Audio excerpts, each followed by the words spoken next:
Happy children, hopeful families, and a healthy community. This recipe for success has a track record dating back decades.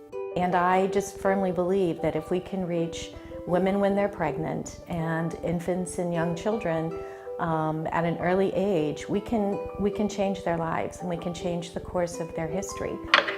Many remember the Florida Center when it opened as the Child Development Center in an old shaky house with a rock-solid plan to make a difference. When I started, it was just 3. We had a staff of 3, and we were in an old house that if you stepped on the steps going up, your foot went through. Dr. Sandra Adams, former CDC director, says it wanted to do what no one had: help children in the first 5 years of life. That was new thinking, and especially for children 0 to 3. I mean, the services that were out there were for school-age children, so at the youngest, they were kindergarten. Families showed up on the CDC's shaky doorstep with babies diagnosed as broken. New parents told by experienced doctors to institutionalize, to give up, to accept. Instead, Adams and her team saw potential, possibility, and in the Suncoast Foundation, it found a partner. We could not have done without the Suncoast Foundation, and that would be Cal Erb, Hollis Tucker, Ron Foxworthy, Kevin Brown, so many, John Cox, so many people that really embraced the mission and wanted to help, and the way they helped was to build our buildings. Well, just as children. I mean, you know, all of us, most all of them are Shriners and stuff, and we've been helping kids. You know, it seems like I've been helping them all my life. I just get this feeling for young kids.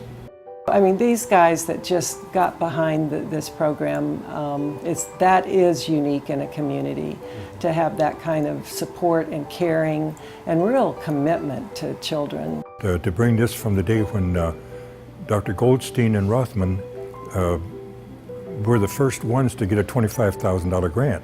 Cal Erb spent 20 years on the CDC board. 3 or 4 years after they got their first building, they needed to buy a van.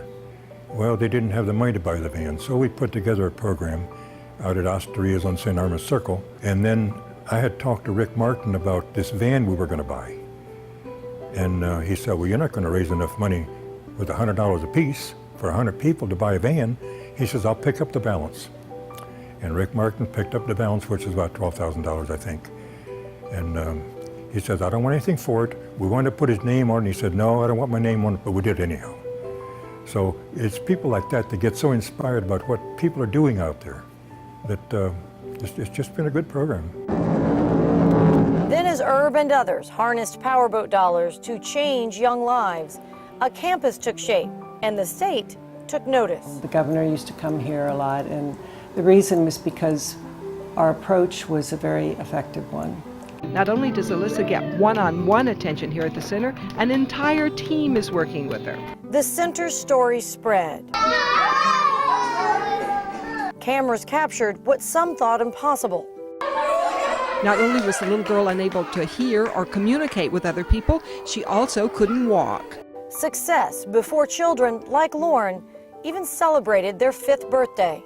Before this last school year started, she wasn't really walking at all, and they had her walk across the stage to get her diploma. So she did a good job.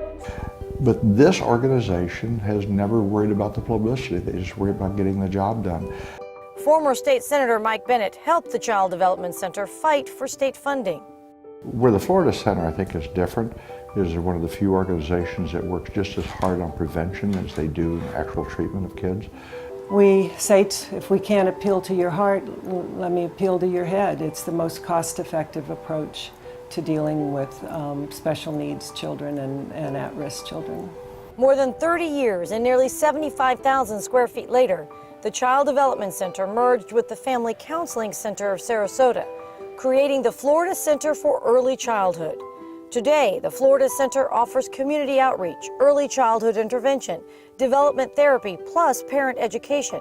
It also oversees a fetal alcohol syndrome clinic and the Healthy Families Child Abuse Prevention Program across 4 counties. The Florida Center has served more than 5,000 children and their families in the last year alone. Before we had the center, these children went unidentified, so they were at home or they were in child care, and if it was behavior, social, emotional problems, they were going to be kicked out of child care because they couldn't handle them.